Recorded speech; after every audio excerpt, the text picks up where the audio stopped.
आप लोगों ने रामायण जब पढ़ी होगी तो प्रसंग भी खूब पढ़ा होगा, सुनते भी रहते हैं कि दशरथ जी महाराज को यज्ञ से ही पुत्र मिले। अच्छा, दशरथ जी को यज्ञ से पुत्र मिले, लेकिन मैं एक बात कहता हूं कि पुत्र तो सबको मिल जाते हैं, पापियों को भी पुत्र मिलते हैं, ऐसी बात नहीं।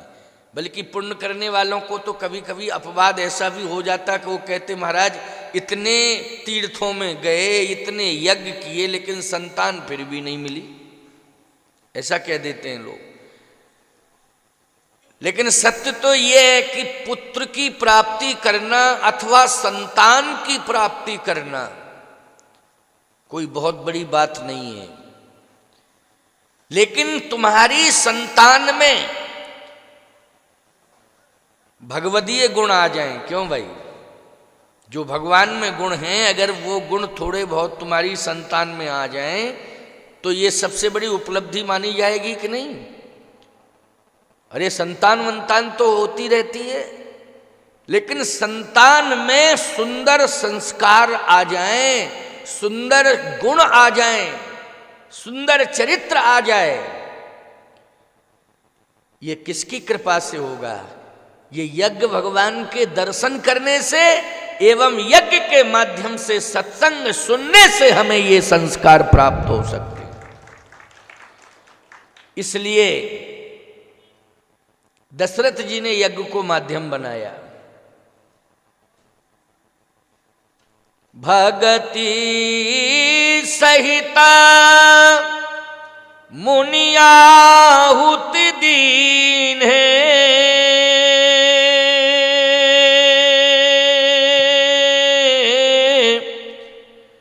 तो प्रगटे अगिन है। यज्ञ में आप आएंगे तो भक्ति का अभ्युदय अपने आप हो जाएगा। क्यों? यज्ञ में आते ही वातावरण भक्तिमय होता है ना। जैसे ही किस यज्ञ में देवता ही आए हैं कि संत भी आए, तो आवाज आएगी संत भी पधारे हैं, तो उनका दर्शन कब होगा? कहा थोड़ी ही देर बाद सत्संग होगा, उसमें संत भगवान का भी दर्शन मिलेगा, उनकी वाणी से कथा सुनने का अवसर मिलेगा। इसका मतलब है कि यज्ञ ने भक्ति दी और यज्ञ ने ही संत से जोड़ा। बोलो जोड़ा कि नहीं जोड़ा? प्रतिदिन जो है आश्रमों में यज्ञ की परंपरा है। हमारे यहाँ कामदगिर में भी यज्ञशाला बनी हुई है, परमानेंट यज्ञशाला है।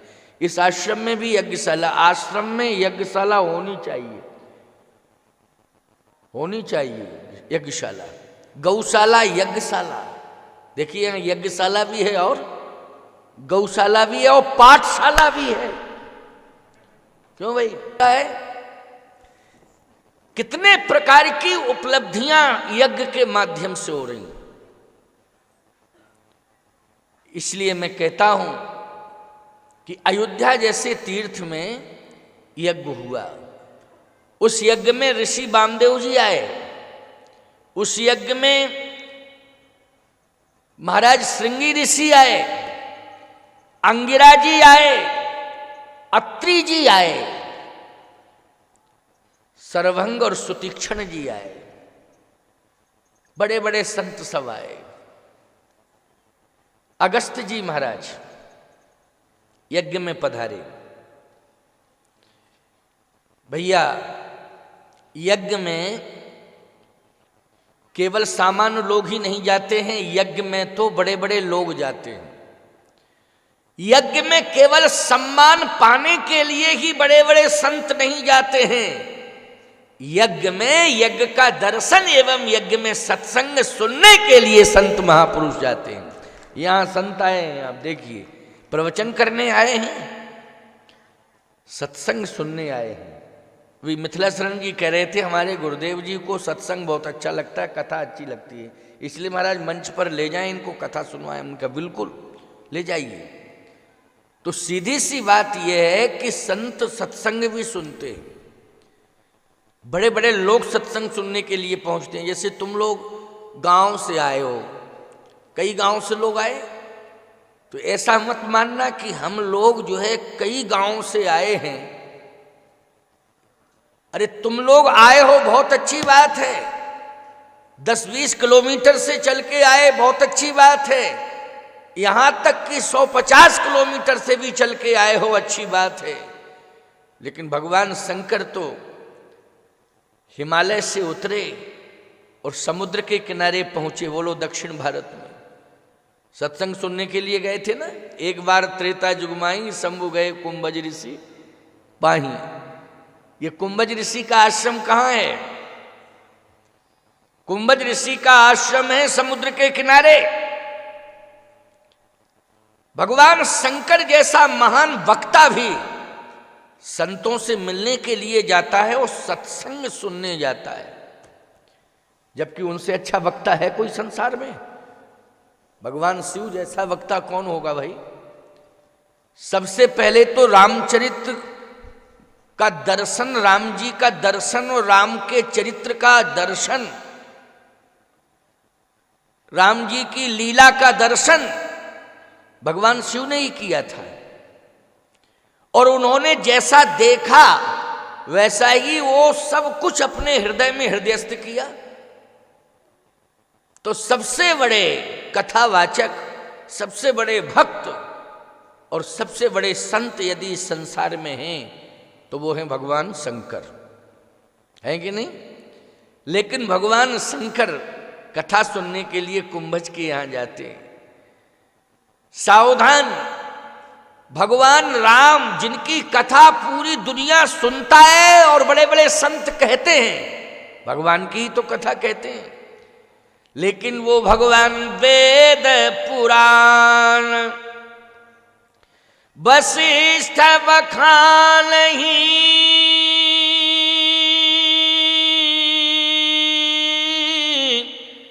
सुनहि राम यद्यपि सब जानहि। भगवान की कथा दुनिया सुनती है, बड़े बड़े संत कहते हैं, लेकिन वो भगवान कथा सुनने के लिए गुरुजी के यहाँ जाते हैं। इसका मतलब है कथा की महिमा है कि नहीं? कथा की बहुत बड़ी महिमा है। 11.5 साल चित्रकूट में रहे भगवान, लेकिन 11.5 साल भगवान चित्रकूट में रहे तो भगवान ने वहां क्या किया? कोई यदि पूछे आपसे कि भगवान ने क्या किया, तो भगवान ने, गोस्वामी जी कहते हैं, यह किया कि तहां बैठ मुनिगण सहित और नित्य सिय राम सुजान सुनहि कथा इतिहास सब आगम निगम पुराण। भगवान ने 11.5 वर्ष तक चित्रकूट में ऋषि मुनि महात्माओं के बीच बैठकर कथा सुनी उनसे। इसका मतलब है कि भगवान भी संतों से कथा सुनते हैं। बोलो सुनते कि नहीं? तुम भी संतों से कथा सुनते हो। इसका मतलब है कि इंसान महान तब होता है जब वो यज्ञ और कथा से जुड़ जाता है, सत्संग से जुड़ जाता है, तो इंसान महान हो जाता है, वो महान हो जाता है प्यारे। नैमिषारण्य तीर्थ में 88,000 ऋषि एक साथ बैठकर, बोलो कथा सुन रहे हैं कि नहीं सुन रहे हैं? कितने हजार? अब संख्या बहुत है कि नहीं? एक साथ बैठ के कथा सुन रहे हैं। कौन सुन रहे हैं? वो सब ऋषि मुनि महात्मा सुन रहे हैं। सुनिए जरा, भगवान को भी कथा सुनने की जरूरत है, साधु संतों के बीच में पहुंचने की तो भगवान को भी जरूरत है। मुनिगण मिलन विशेष बन, देखो भाई भगवान को भी जरूरत है कि नहीं? ये दोहा फिर आ गया सामने। भगवान जो बन जा रहे हैं वो किसके लिए जा रहे हैं? सारी दुनिया जानती है कि राक्षसों का वध करने के लिए जा रहे हैं, लेकिन भगवान कहते हैं ये तो बाद का विषय है, जब राक्षस आएंगे तो उनको तो मार ही देंगे हम, लेकिन मुख्य उद्देश्य मेरा क्या है? मुनिगण मिलन विशेष वन सवई भात हित मोर। वन में जाऊंगा तो ऋषि मुनि महात्माओं से मिलूंगा, इसमें मेरा हित होगा। अच्छा बोलो, ये दोहा भगवान राम के लिए है कि नहीं? आपने रामायण का दोहा ये पढ़ा होगा, रामायण पढ़ते हो, मुनिगण मिलन विशेष वन सवई भांत हित मोर, तहि पर पितु आयुष बहुर सम्मत जननी तोर।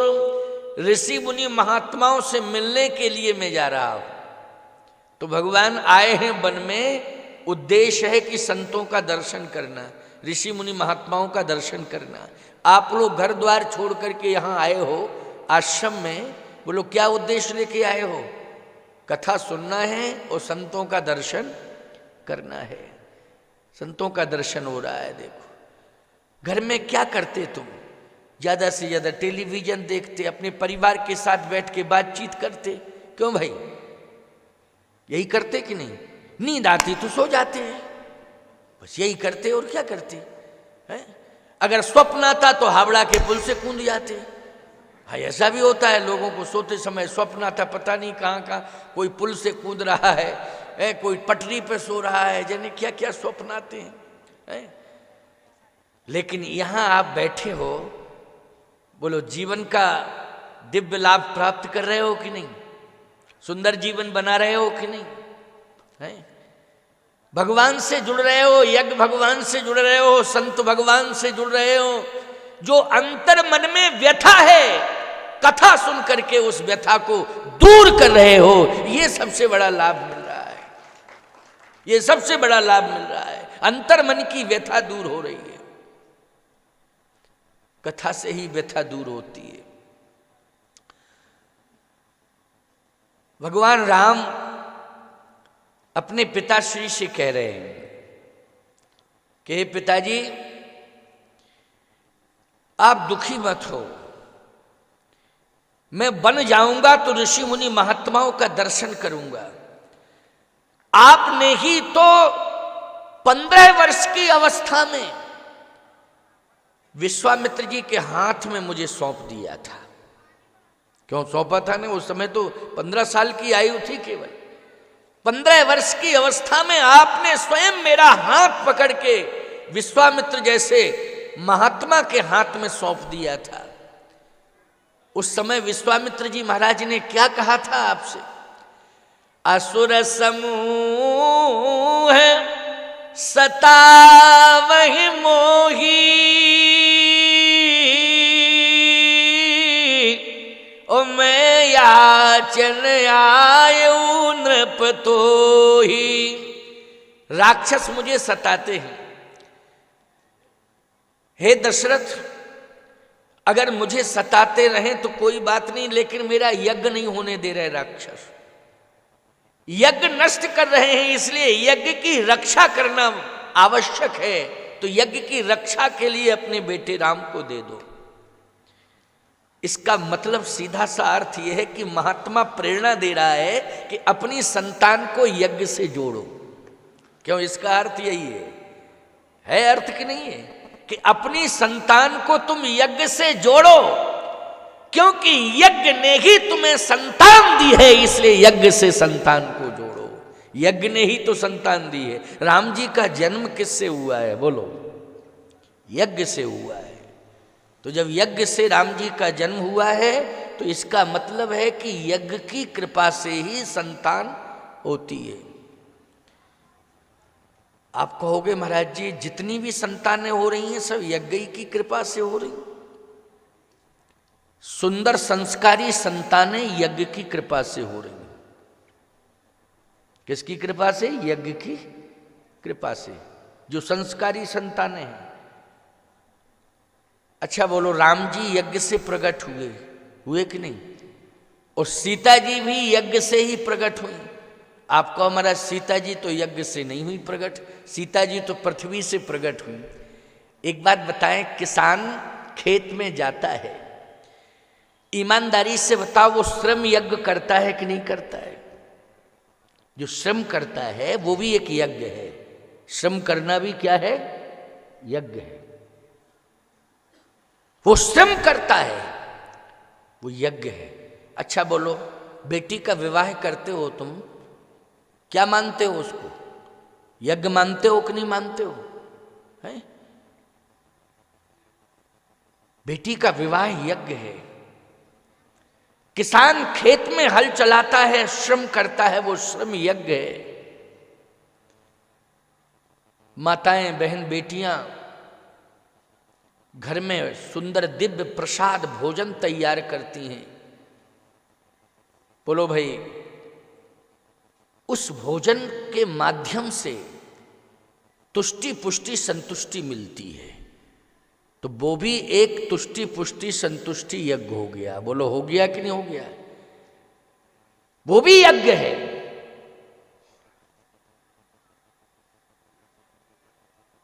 जीवन में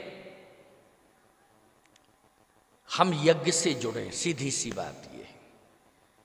यज्ञ तो राक्षस भी करते हैं। बोलो, करते हैं कि नहीं यज्ञ? राक्षस भी करते, महात्मा ही नहीं करते। नाथ करे रावण एक जागा, सिद्ध होए नहीं मरे अभागा। नाथ करे रावण एक जागा। रावण भी तो यज्ञ कर रहा है, लेकिन वो रावण जो यज्ञ कर रहा है वो तामसी यज्ञ कर रहा है। कौन सा यज्ञ कर रहा है? तामसी यज्ञ कर रहा है।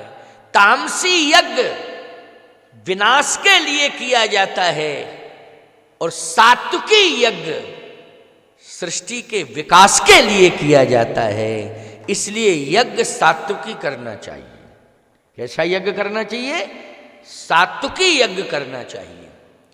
यहां जो यज्ञ हो रहा आश्रम में, वो सात्विकी यज्ञ हो रहा है। ये होमात्मक यज्ञ सात्विक यज्ञ है। सात्विकी यज्ञ करोगे जीवन में तो सृष्टि का विकास, व्यक्ति का विकास होगा, सृष्टि का विकास होगा और पूरे विश्व में यज्ञ के माध्यम से प्रकाश होगा। इसलिए यज्ञ भगवान कहते हैं विश्व का कल्याण हो। एक शब्द आता है, विश्व कल्याणार्थ यज्ञ किया जा रहा है। यज्ञ किस लिए किया जा रहा है? विश्व कल्याणार्थ, विश्व का कल्याण हो। यज्ञ के माध्यम से ही ये नारा दिया जाता है, धर्म की जय हो, अधर्म का नाश हो, प्राणियों में सद्भावना हो और विश्व का कल्याण हो। ये यज्ञ के माध्यम से ही महापुरुषों ने नारा बुलंद किया। किसी राजनीतिक मंच से बोलो, कभी ये नारा किसी पार्टी ने दिया कि धर्म की जय हो, अधर्म का नाश हो? बोलो भाई, है? जय हिंद, जय भारत, जय जवान, जय किसान, हम दो हमारे दो, हैं? पता नहीं क्या क्या है, नहीं बहुत सारे नारे हैं। बोलो, हैं कि नहीं?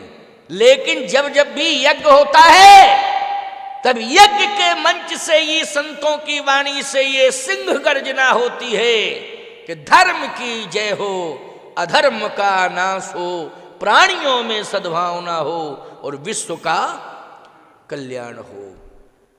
ये यज्ञ भगवान ने ही हमें संदेश दिया है। विश्व कल्याण के लिए यज्ञ किया जाता है। तो विश्वामित्र जी महाराज अपने कल्याण के लिए राम जी को लेके नहीं गए थे। राम जी को किसके लिए? यज्ञ की रक्षा के लिए